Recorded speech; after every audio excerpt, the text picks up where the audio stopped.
6년 전에 검찰은 230억 원대의 방산 비리를 수사한 바 있습니다. 불량이거나 중고 부품을 납품해서 방산업체가 부당하게 이득을 본 사건입니다. 당시 검찰은 업체 대표를 재판에 넘기지 않았고 2년 전 국민권익위원회는 대표가 주범이라며 다시 수사해달라고 요청했습니다. 하지만 검찰은 지금까지도 대표를 입건하지 않았습니다. 먼저 이상엽 기자입니다. 전투기 이륙 전 시동을 걸어주는 발전기입니다. 군 항공작전에 꼭 필요한 부품으로 값은 한 대당 3,300만 원에 이릅니다. 2015년 서울중앙지검 특수부는 이 발전기와 관련된 230억 원대 방산비리 사건을 수사했습니다. 한 업체가 발전기 54세트를 군에 납품했는데 대부분 불량품이나 중고품이었던 겁니다. 실제로 이 발전기들은 공군 17전투 비행단 등 전국 13곳에 투입됐습니다. 이후 군 작전에서 460여 건의 크고 작은 문제가 발생한 걸로 JTBC 취재 결과 드러났습니다. 당시 검찰은 업체 본부장인 김모 전 공군 준장과 조모 실장만 사기 혐의로 재판에 넘겼습니다. 2017년 법원은 이들에게 징역 2년 6개월을 확정했습니다. 그런데 1년 뒤 국민권익위원회는 이 사건을 다시 조사했습니다. 검찰 수사 대상에서 업체 대표이사 A씨가 빠졌기 때문입니다. 권익위는 A씨가 직원들에게 범행을 지시하는 등 공모했다고 봤습니다. 그 근거로 A씨가 주관한 사업회의록을 제시했습니다. JTBC가 입수한 문건엔 이 업체가 발전기 납품 사업을 어떻게 추진할지가 담겼습니다. 회의 참석자는 대표이사, 영업부 부사장, 신사업 고문과 전무, 인맥을 동원해 각 지역별 물량을 확인, 현 상태 시험 통과 가능성 여부가 가장 중요한 관건인데 잘못되면 회사에 치명적인 손실을 입힐 수 있음을 명심해야 한다고 돼 있습니다. 2019년 3월 1년간의 조사를 끝낸 권익위는 A씨를 피의자로 수사해달라고 서울중앙지검에 요청했습니다. 하지만 검찰은 2년간 A씨를 입건조차 하지 않았습니다. 지난해 검찰 직제 개편이 이뤄지면서 방위사업 수사부가 없어졌다는 게 이유입니다. 현재 이 사건은 수원지검에 넘어갔는데 역시 조사는 이뤄지지 않고 있습니다.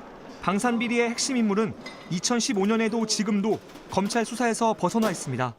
JTBC 이상엽입니다. 국민권익위원회는 방위사업청, 그러니까 우리 정부가 이 비리로 230억 원의 피해를 봤다고 판단했습니다. 아시다시피 국민의 세금입니다. 하지만 대표이사가 빠져나가면서 피해액이 130억 원으로 계산됐고 나머지 100억 원은 업체에서 돌려받지 못하게 됐다고 권익위는 설명했습니다. 이어서 조보경 기자입니다. 이 업체는 미국산 중고 발전기를 사들인 뒤 방위사업청엔 새 제품으로 속여 팔았습니다. 발전기 겉면에 페인트를 칠해 바꿔치기 하고 가짜 시험 성적서도 만들었습니다. 이 사건을 처음 고발한 공익신고자는 이 같은 범행이 조직적으로 이루어졌다고 주장했습니다. 그 국방기술품질원 감독관 퇴근하고 나면은 밤에 아니면 일요일날, 토요일날 그 사람 출근할 때 바꿔치기 했고. 공군 출신의 방사청 근무 이력이 있는 사람을 직원으로 채용했다고 했습니다. 실제로 수사선상에 오른 업체 직원 7명 중 6명이 전직 공군 간부였습니다. 공군 예비역 준장 출신인데 방사청 계약관리본부장을 역임하고 회사에서 스카웃을 했더라고요. 이렇게 방사청으로부터 받아낸 돈만 20회에 걸쳐 230억 원입니다. 하지만 정작 최종 재판에선 이 중 132억 원만 범죄로 인정됐습니다.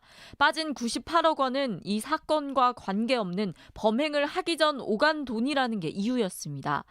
권익위는 2015년 검찰 수사가 잘못됐기 때문에 벌어진 일이라고 봤습니다. 대표이사 A씨가 방사청 사업 입찰에 참가할 때 항공기 정비업 관련 가짜 사업자 등록증을 냈는데 그때부터 범행이 시작된 것이란 설명입니다. 피해를 당한 방사청은 2017년 업체를 상대로 서울중앙지법에 소송을 냈습니다.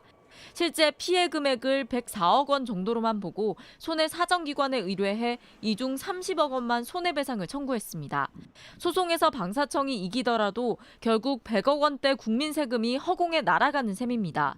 대표이사의 혐의가 빠진 검찰 수사와 이를 바탕으로 한 재판을 거치며 피해가 실제보다 축소됐을 가능성이 있습니다. 취재진은 대표이사 A씨에게 여러 번 입장을 물었지만 답을 듣지 못했습니다. JTBC 조보경입니다.